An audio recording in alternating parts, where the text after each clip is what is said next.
Thank you, Mr. Chair.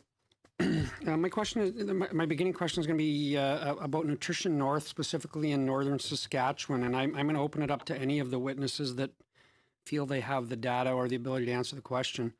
There's been, some serious concerns raised around the Nutrition North program, but where I want to focus is that in a riding like mine in northern Saskatchewan, there's specifically 3 communities that are actually in northern Saskatchewan, but they're not north of 60. So there's kind of a different relationship there to some of the programs and whatnot. And the most recent data on your website about the contributions in both dollars and weight of food subsidized in those communities is from 2018. So my question is simply, what has changed since 2018 in the context of northern Saskatchewan, specifically in those communities that are south of 60? What new investments, what changes have been made, and is there some measurable outcomes that you could outline for me that would identify progress and improvements in those outcomes?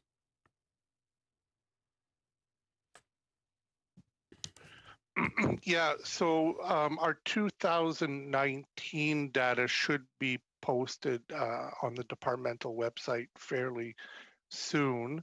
The northern Saskatchewan communities that are eligible for Nutrition North would have benefited from the COVID, the $25 million that was injected into the program dating back effective May 2021. So that's the one change. And also we do have recipient organizations in Saskatchewan, northern Saskatchewan, that are taking advantage of the Harvest to Support grant. So can you speak at all to any kind of outcomes or any results of some of the investments that have been made?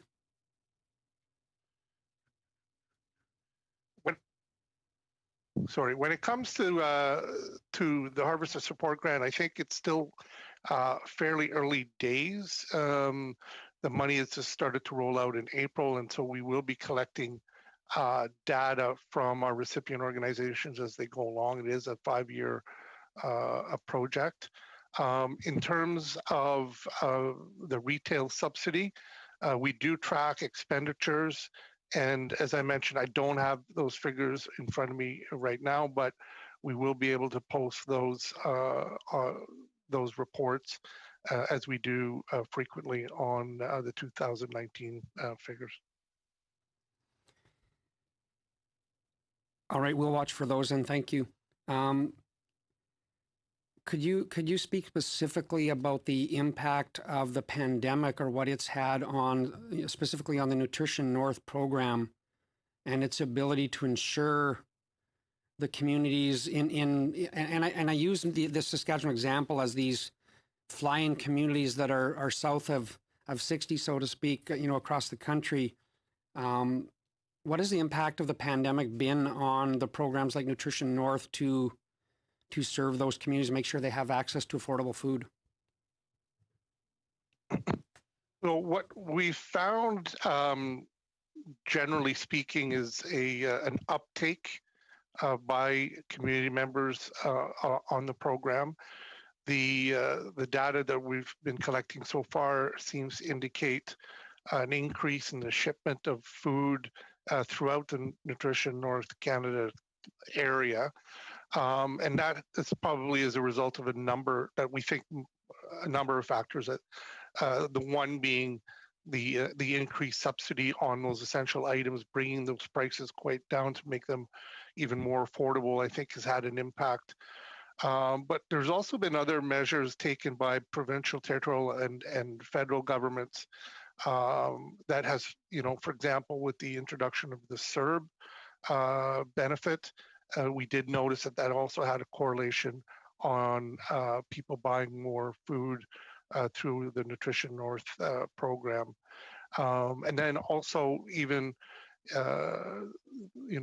NTI and the government of Nunavut, for example, in its most recent response to the pandemic in Arviat and Rankin Inlet, have offered food baskets. Well, that has also had an impact on the overall amount of food bought and therefore impact on the NNC program. So maybe could you very specifically maybe tell me how you measure success of a program like this? My understanding is that there's been significant dollars spent, but food insecurity is actually rising in many of these communities still. So what is it actually that we're using to measure success and outcomes? So two things. One is we have the Northern Food Basket that we track. The overall price of that food basket, it's a representative sample. And then we track the overall price and to make sure that the prices are maintained or lowered over time. So that's one of the big metrics. And then the second is that we follow quite closely is on the actual amount of food that is shipped in the north. So that also gives us an indication of uptake on the program. Thanks very much. That brings us to